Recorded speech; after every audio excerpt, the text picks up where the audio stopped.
This is completely unacceptable, Arthur. I brought you in to fix this, not to make it worse. Do you have anything to say for yourself?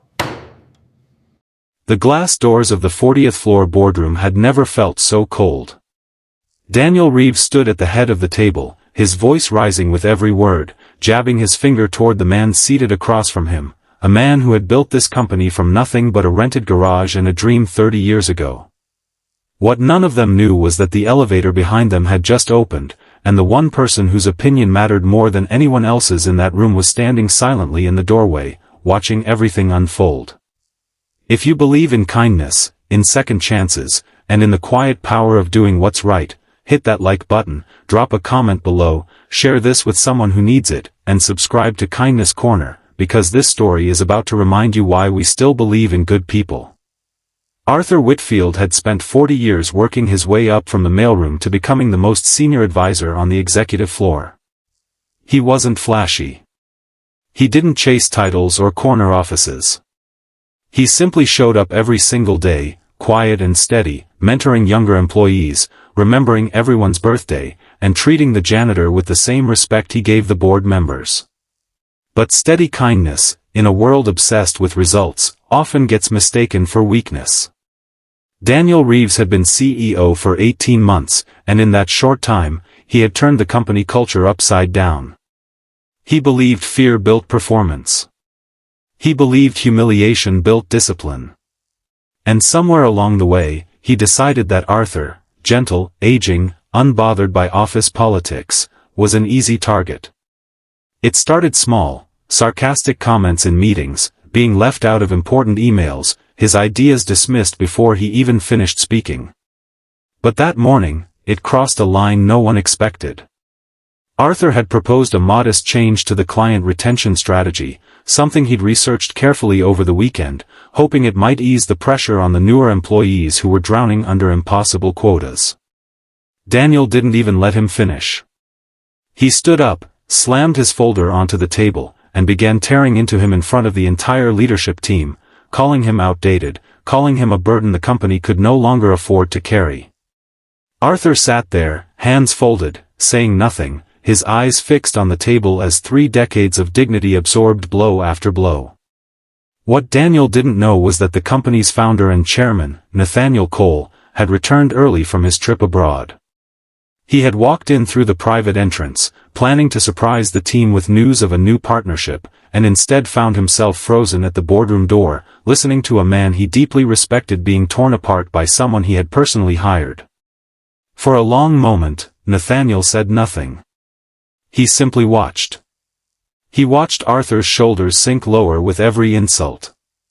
He watched the younger employees in the room shift uncomfortably, too afraid to speak up. And he watched Daniel, red-faced and breathless, mistake silence for surrender. Then Nathaniel stepped inside. The room fell silent instantly. Daniel turned, his confidence faltering for just a second before he tried to recover, straightening his jacket as if nothing had happened. But Nathaniel wasn't looking at him. He walked past Daniel entirely and knelt slightly beside Arthur's chair, placing a steady hand on his old friend's shoulder. He asked him, gently, if he was all right. Arthur, caught completely off guard by the gesture, could only nod, his throat tight with emotion he'd been swallowing for months. Nathaniel then rose to his full height and turned to face Daniel. His voice, when it came, wasn't loud.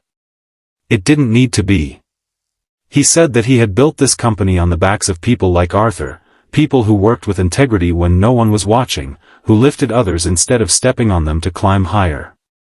He said that leadership was never about how loudly you could tear someone down, but how much you were willing to build someone up. Then, in front of everyone, Nathaniel did something nobody expected. He didn't fire Daniel on the spot, though every person in that room believed he would. Instead, he asked Daniel to spend the next month under Arthur's direct mentorship, learning everything Arthur had spent his life mastering: patience, humility, and how to treat people with respect regardless of their title. The room stayed silent, stunned by the mercy in that decision.